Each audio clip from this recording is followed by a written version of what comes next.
It's mailbag time here on Chicago Bears Now. I'm your host, Harrison Graham. Hashtag Bears or Super Chat is the way to get your questions answered here on the show. First question, the real Johnny Knox? That'd be dope. If the Bears centers are struggling in the preseason, should they sign Connor Williams? I feel like we got this question last week, but I'm not 100% sure, but I'll answer it again. I mean, I would definitely be open to Connor Williams as an option, right? He can play center. He can play guard. He was graded as the number 2 PFF center last season. But he's recovering from a torn ACL. The Bears seem pretty, hell-bent on the Coleman Shelton, Ryan Bates combo. But, Nate Davis, you don't know how that's going to play out at right guard. I think he's a guy you monitor, especially once you get closer to training camp. Jerry Jersey, the evil twin of Jersey Jerry, I'm guessing. If the Giants make tight end Darren Waller a post-June 1st cut, should the Bears take a flyer on him if he doesn't retire? I looked up Darren Waller's stats the other day. I was kind of surprised he had over 500 yards last year for the Giants. He's a very talented player. I don't think I'm touching Darren Waller.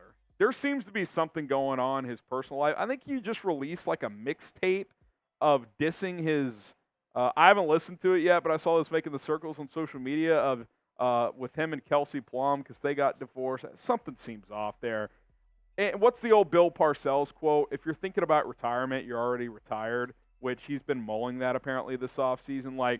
I don't know, man. I get that the Bears need a third tight end, but they need a third tight end. If Darren Waller's engaged, he's a starting tight end. So I don't even think it makes sense from that standpoint either. So I would probably pass on Darren Waller. But what say you? You be Ryan Poles. Would you sign Darren Waller? Type S for sign or P for pass.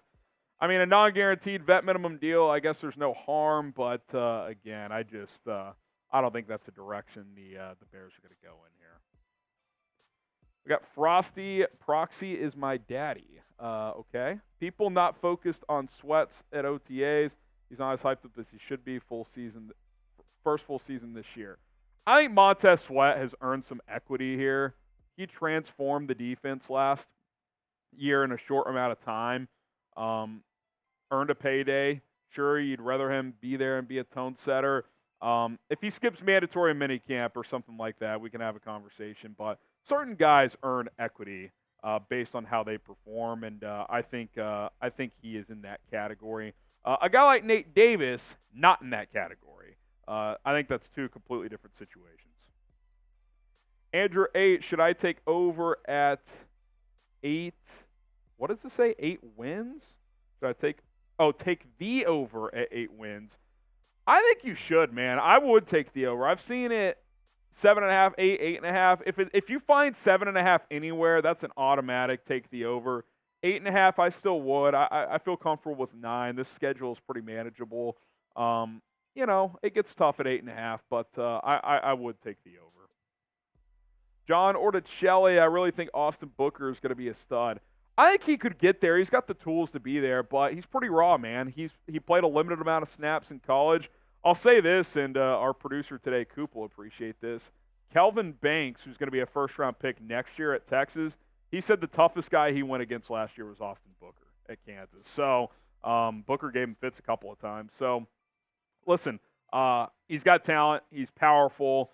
Just a little raw. Needs some seasoning. I'd like to see him kind of work his way into the rotation this year. And then I think he's got a shot to be a future starter. Some draft experts said had he gone back to school, he with a big year, he had a chance to be a late first, early mid-second round pick next year. And you found him in the 5th this year. So that's pretty good value. Matthew Orisco, do you think the Hard Knocks is going to have any real negative effects on the team? I don't. I think that storyline is always overblown. I understand why teams don't want it because, they'll tell you, oh, it's a distraction. I think it's because, well, they're billion-dollar organizations and they'd rather remain private.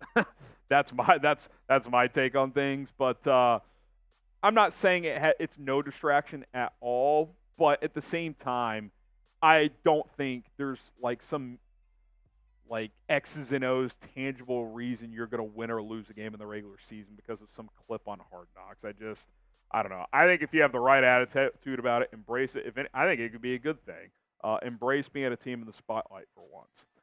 Prize Picks, today's sponsor of Chicago Bears Now. Go to prizepicks.com/CLNS. Use the code CLNS to get a deposit match up to $100 if you are a first-time customer. The NBA Finals are almost here, and you should get in on all of the action. Depending on when you're watching this, the Finals may already be set. Hopefully the Mavericks are that team because I am a Mavs fan, if you didn't know that. But if you want to just stick to kind of the traditional fantasy football and not delve into baseball, basketball, hockey, etc., you can get in on this action. 2-player entry for some season-long stat projections. You just choose more or less. That's how it works, 2 to 6-player entries. I like DeAndre Swift more than 850.5 rushing yards, rushed for over 1,000 with Philly last year. And Amon-Ra St. Brown had 10 touchdowns a year ago. I'll take the more than 7.5. 10 to win 30 there, prizepicks.com/CLNS. Use the code CLNS if you're creating an account for the first time, and you can get a deposit match up to $100. Choose more, choose less. It's Prize Picks. Go make some money. Young Kings Music says, most interesting matchup of the season for you. I will say in the non-conference, I think it's week 2 Sunday Night Football, Bears-Texans, Caleb Williams, C.J. Stroud. I would say division game that has me the most intrigued. Packers week 18, obviously. But if you took that one away, I think Bears-Lions on Thanksgiving is going to be a fun one. And then if I wanted to throw a wild card in there, I mean Bears-Jags in London. It's going to be interesting. I think the Jags they're kind of at a crossroads. Like, do they get back to that momentum they had after that playoff comeback win a couple of years ago? Does Trevor Lawrence bounce back? He kind of struggled last year. I think the Bears have a chance to make a statement there and beat them in London. Johnny Lopez, I love the Ryan Poles signing years ago. I've always said we need someone who knows football. What do you think of Poles thus far? I mean, it's hard to be disappointed in how he's built this thing. He hasn't been perfect. The Claypool thing blew up. But I like how he stuck to his guns, and a year later made another trade at the deadline for Montez Sweat, which worked out well. He fleeced Carolina, got the future number 1 pick, which has now been Caleb Williams, and obviously have to get a little luck for that to fall into your hands. But you got DJ Moore, Tyreek Stevenson, and Darnell Wright out of that trade. In some ways, that trade allowed you to trade for Keenan Allen this offseason as well. He's done a great job rebuilding this roster, man. 3 wins year 1 after he tore it down. 7 wins last year. Should have been 9 or 10 if they didn't choke 2 or 3 games away. And there's no reason why they can't win 10+. That's up to the coaching staff and players now. Lucas Sprang, bold prediction, Caleb Williams gets an MVP vote. That's bold. I don't think it's crazy, though. Had C.J. Stroud, he missed 2 games with a minor injury last year. There was a 2 or 3 week stretch there, like in late October, early November. Like, should C.J. Stroud get MVP consideration? Because remember, Mahomes statistically was kind of having a down year. Josh Allen was turning it over a lot, and it's like, well, C.J. Stroud has turned the Texans around, and he's cooking. I don't think he would have won it had he played all 17, but he was in the mix there pretty late in the year. It wouldn't shock me. It'd be shocking if he won it, but I could see that happening. I like that bold prediction. It's like bold, but it's not insane, if that makes sense. Bears fans, we got you covered with what we feel is some of the best Bears coverage on YouTube. Hit that subscribe button, turn on notifications. We will continue to keep you guys informed and entertained on the latest Bears rumblings that are out there. Slow time of year, but we're still pumping out content, so we appreciate the love and support. Skeptor here, can the Bears realistically make it to the playoffs with teams in the NFC like the Lions, Packers, Cowboys, Eagles, Bucks, or Falcons? I mean, the NFC is much more manageable than the AFC, for one. Like, are we supposed to be terrified of the Bucks and Falcons? I mean, one of those teams will probably win that division, so that's kind of irrelevant. You can't control division winners. They're going to take up playoff spots. But, out of that list, is it impossible to beat any of them? I would give the Lions the edge in the NFC North. The only reason you would give the Packers the edge is because head-to-head they've dominated you, but I don't think they have some overwhelmingly better roster than the Bears. The Cowboys, they've been a great regular season team recently, but they did literally nothing this offseason. The Eagles had one of the biggest – they were literally for 6 weeks the worst team in football last year to end the season. So let's see if they bounce back. NFC South teams, I don't know, man. after like the 49ers, and I'll throw Detroit in there as well, the NFC is kind of like, there's like 8 teams after that pick your flavor. And I think the Bears are in that grouping.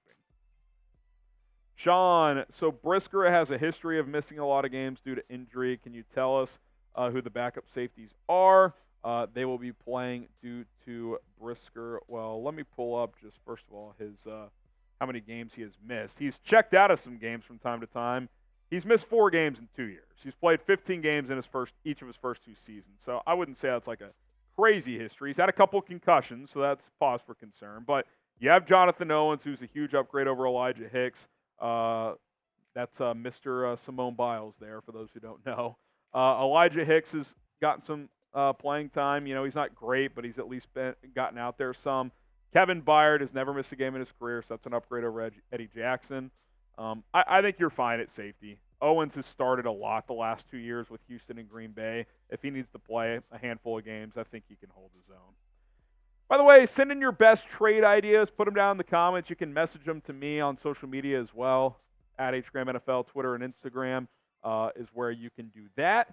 And if we get enough good ones, I'll put a video around it. Alex Ammerling, appreciate the super chat. So glad I have HBO Max. Thank you. Bear down. Yeah. You know, I hated Max at first when they went to that when they kind of merged, what was it, HBO and like Discovery Plus and all that. They kind of bundled some things together. I love it now. The app needed a couple months to just kind of like, you know, from an engineering standpoint, it would kind of bug out a lot, but it's great.